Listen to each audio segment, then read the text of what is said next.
right now on Higher Journeys with Alexis Brooks. Jerry Wills, a contactee who had an amazing experience in Peru, where he wanted to go to Aramamuru, the famous gate. It's a rock, and the Amira Indians there have always said that in this, it's 21 feet high, long, it's huge, but there is a tiny embedded door of about 6 feet. So a 6'9" Jerry Wills has to bow down to get his head against the smaller door, which is the key.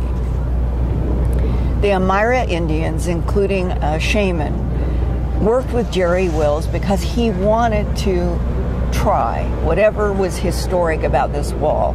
He said, I want to see if I can go to another dimension. He literally wanted to. So they taught him a frequency, a repeating frequency, which he will not share, with his forehead in a place that is in the door. It's like curved in. Where it came from, who knows? But the Amira Indian says this place has been there since they saw this rock.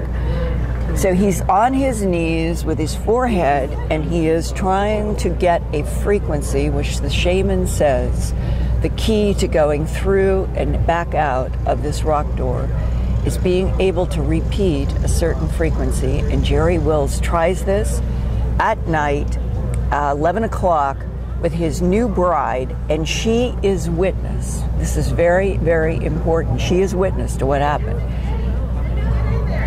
She's 100 feet away, and she sees her new husband literally evaporate, dissolve. What happens? And he is gone. Dematerialized. And she watched this, and she knew this is what he wanted to do. It actually scared her. Well, of course. Where he went, Jerry said the very first thing that he knew is that it felt like he's on his knees, but it felt like that his body stood up and started moving backwards. He said, imagine that you're walking backwards and you go suddenly down a cliff that seems an endless cliff. And he said he still had the human reaction that you do when you're falling. It's a horrible, horrible Again, just feeling. for clarity, this was after his bride witnessed him? Yes. Dematerialized. Yes. This is the experience he came back to tell. This is what he's experiencing. Okay. So now he's falling. He feels horrible. He can't get any matter. There's nothing around him. He's just falling. And then stars, galaxies. Now he's moving forward. He has no idea what is taking over him. But as he is moving forward, all of a sudden, there is like a transition he does not understand at all. But instead of being out in the galaxies from that perspective and feeling like that he's inside of something, he actually intuitively felt, what am I in? But I'm in something moving through this. Right. He finds himself suddenly all white light. Everything, as far as he can see it, it's all white. And he's a very practical, down-to-earth guy having this. And he does this with his boot. And he said it feels like plastic. And then he says, hello, is anybody here? And he does this several times, not having a clue where he is. And then, all of a sudden, he said it was a deep male voice, only either PA, like a broadcast speaker, or in his mind, he wasn't sure which. But it comes in and says, who are you? And he says, I'm Jerry Wills. And the voice says, where are you from? And he said, I'm from Earth. And the male voice said, oh, Earth, as if with knowledge.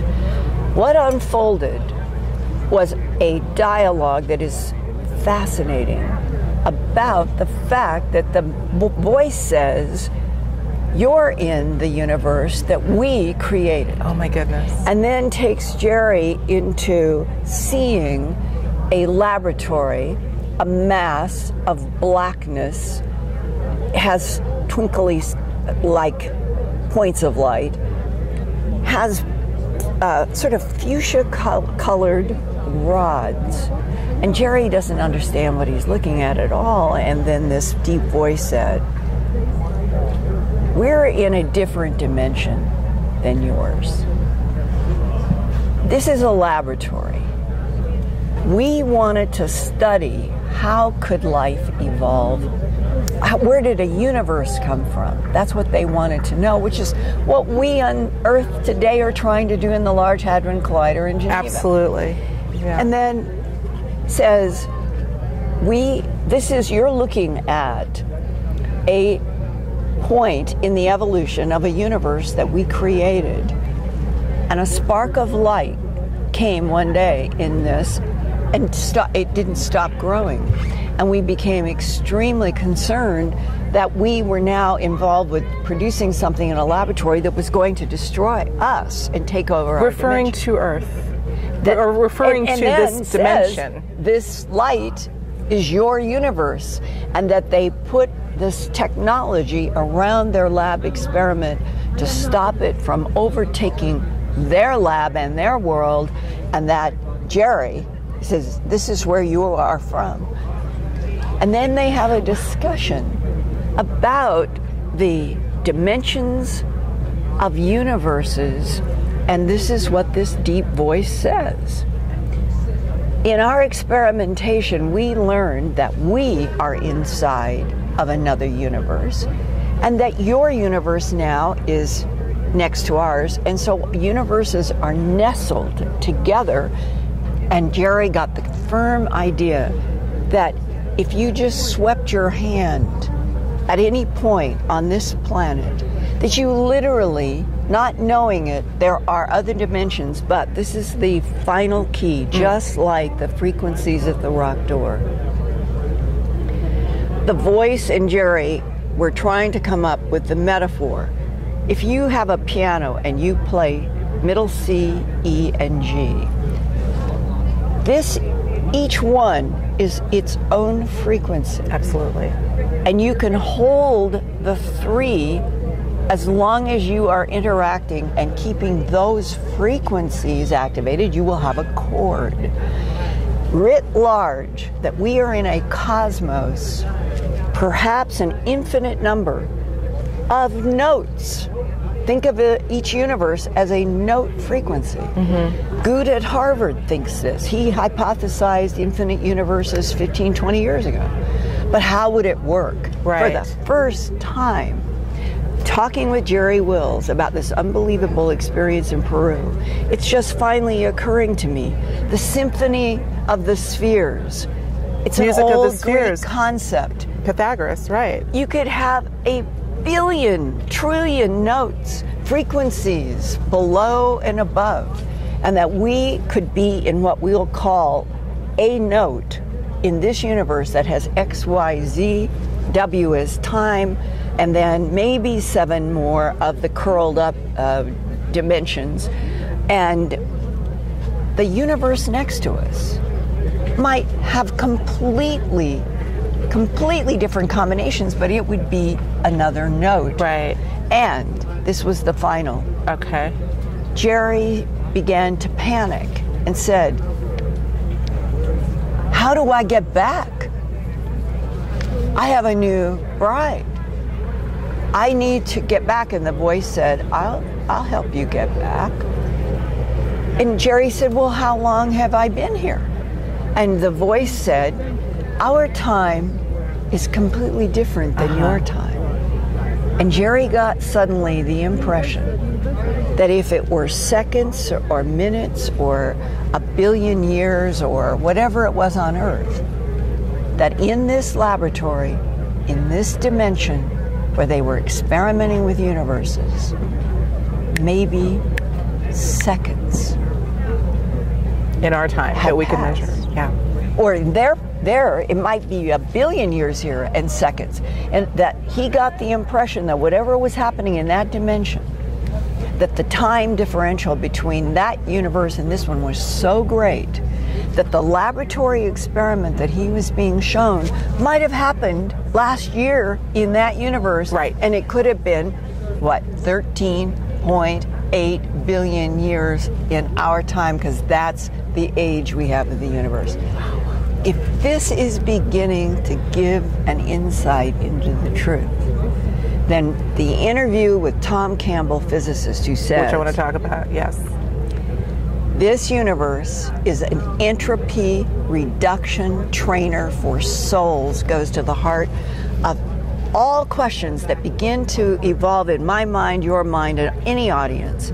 If this is simulated, if there are other dimensions, if there are scientists in other dimensions that are trying to create other universes in a lab, and the big question is, where does this stop? Where does it hook into the divine field? Is the divine field responsible for all of this? Yeah.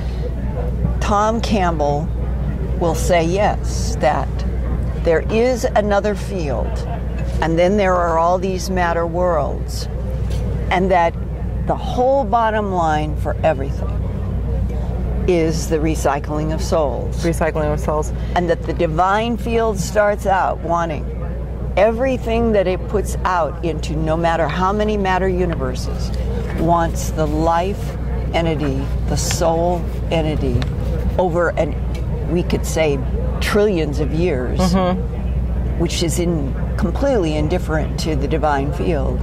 It wants every soul entity to ultimately choose to go back to the divine field, and then the whole thing might be over. But in the process, suddenly, as Tom Campbell and I were talking about this, good and evil, yin and yang, plus, minus, war, polarity, peace, right? Love. Well, what happens hate. with that?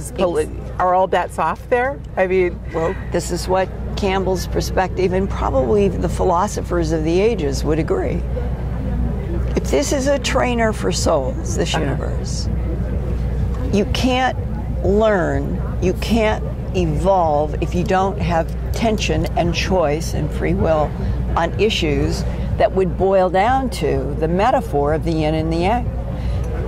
In some ways, that ancient symbol is probably the very heart essence of this universe. You have a black center in the white sphere, and you have a white center in the black sphere of yin and yang. And that the interaction between plus, positive and negative, on both sides are what sustains this universe, and in the process, every single soul in every single container, no matter humans to reptiles, to blondes, to grays, to whatever else is out there, everything is being put through some kind of a filter. If you enjoyed this episode, be sure to watch what's next, plus more to explore. And don't forget to subscribe to Higher Journeys.